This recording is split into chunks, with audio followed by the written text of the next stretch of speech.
कितना ज्यादा बुरा लगता है ना, कहीं से थके हारे घर आओ और एकदम से लाइट चली जाए। भले ही 5-10 मिनट के लिए जाए, लेकिन हम 2-3 गालियां तो बिजली वाले को दे ही देते हैं। अगर बहुत देर तक बिजली ना आए, उसके बाद ये होता है।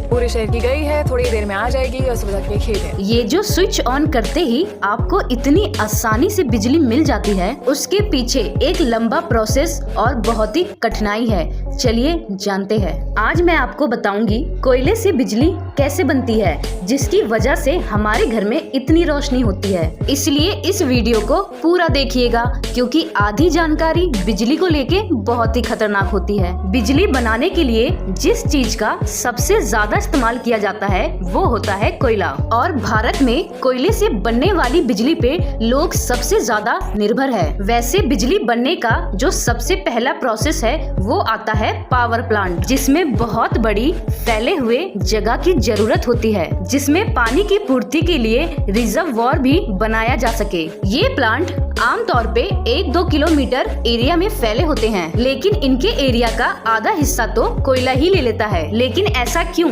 आइए जानते हैं। असल में जिस भी प्लांट में कोयले से बिजली बनती है, वहाँ करीब 1.5 मिलियन टन कोयला स्टोर करके रखा जाता है, जो कि करीब 40 दिन बिजली उत्पादन के लिए जरूरी होता है। अब 1.5 मिलियन टन कोयले को रखना है तो जगह की जरूरत तो पड़ेगी। कोयले को यूं ही कहीं नहीं रख देते, बल्कि इसे बड़े ही प्यार से कोल यार्ड में स्टोर करके रखा जाता है। सबसे पहले ये कोयले रेलगाड़ी में भर के प्लांट तक आते हैं। उसके बाद रेलगाड़ी के डिब्बे को आपस में अलग कर देते हैं। उसके बाद सारे डिब्बे को निर्धारित जगह पे लाकर एक एक करके मशीन के द्वारा पलट देते हैं, जिससे कि सारा कोयला कोल यार्ड में नीचे चला जाता है। फिर नीचे से उसे लगातार हटाते ही जाते हैं। फिर कन्वेयर बेल्ट की मदद से इन्हें आगे भेज देते हैं, जहां इन्हें बहुत ही अच्छी तरीके से रखा जाता है। लेकिन सिर्फ यहाँ पे कोयले के नखरे खत्म नहीं होते। जब इन्हें प्यास लगती है तो ये अपने ऊपर धूल इकट्ठे कर लेते हैं। फिर जब हवा बहती है तो सारे कोयले के पार्टिकल्स हवा में उड़ने लगते हैं, जिससे बचने के लिए इन्हें समय समय पे पानी से भिगोया जाता है। उसके बाद इन्हें कन्वेयर बेल्ट की मदद से बाउल मशीन में भेजते हैं, जहां पत्थर हो चुकी इनकी छोटी छोटी रे को क्रश करके पाउडर में बदल दिया जाता है, जहां ये बनकर तैयार होता है ब्लैक पाउडर, वही जिसे चारकोल कह के फेस वॉश वाली कंपनियां विज्ञापन चलाती है। ये इसलिए ऐसा करते हैं क्योंकि ऐसा करने से इसका सरफेस एरिया बढ़ जाता है, और साथ ही जो कोयले के अंदर अशुद्धियां होती है उसे अलग किया जा सके। उसके बाद इस ब्लैक पाउडर को बड़े ही प्यार से बॉयलर में भेजते हैं, जहां ये बड़ी ही आसानी से आग पकड़ लेते हैं। उसके बाद आग पकड़ने के बाद जो कोयले की भारी राख होती है वो नीचे गिर जाती है, जिसे बॉटम ऐश कहते हैं। जो हल्की राख होती है उसे फ्लाई एशिस कहते हैं, जो कि चिमनियों के रास्ते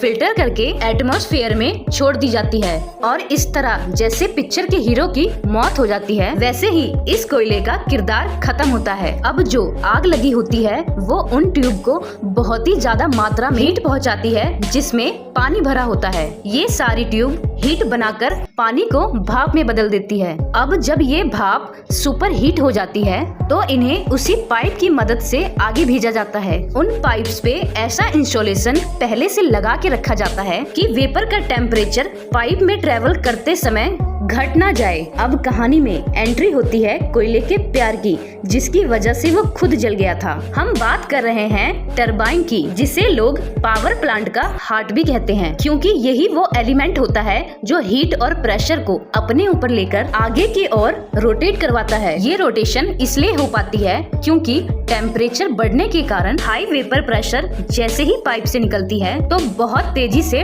टरबाइन को हीट करती है, क्योंकि टरबाइन को हीट करने के बाद भाप ठंडी होने लगती है। क्योंकि टरबाइन का सबसे पहला भाग सबसे पहले भाप के संपर्क में आता है, उसे हाई प्रेशर टरबाइन कहते हैं, और जो सबसे आखिरी में संपर्क में आता है उसे लो प्रेशर टरबाइन कहते हैं। अब प्रेशर डिफरेंस के कारण टरबाइन रोटेट करना शुरू कर देती है। टरबाइन के घूमने के कारण एक हाई मैकेनिकल एनर्जी जनरेट होती है, जिसे हम फिर से एक बड़े जनरेटर में ट्रांसफर करते हैं। बड़े जनरेटर में होता ये है, मैकेनिकल पावर के कारण जो उनके पास मैकेनिकल फील्ड होती है वो डिस्टर्ब हो जाती है, जिस कारण उसमें इलेक्ट्रिसिटी जनरेट होने लगती है, जिसे वो कहीं स्टोर नहीं करते बल्कि स्टेप ऑफ ट्रांसफर की मदद से आगे के सब स्टेशनों पे ट्रांसफर कर देते हैं। स्टेप ऑफ ट्रांसफार्मर का मतलब ये है बिजली को हाई वोल्टेज पे सेट करके भेजते हैं ताकि ट्रेवल के दौरान उनमें पावर का लॉस ना हो।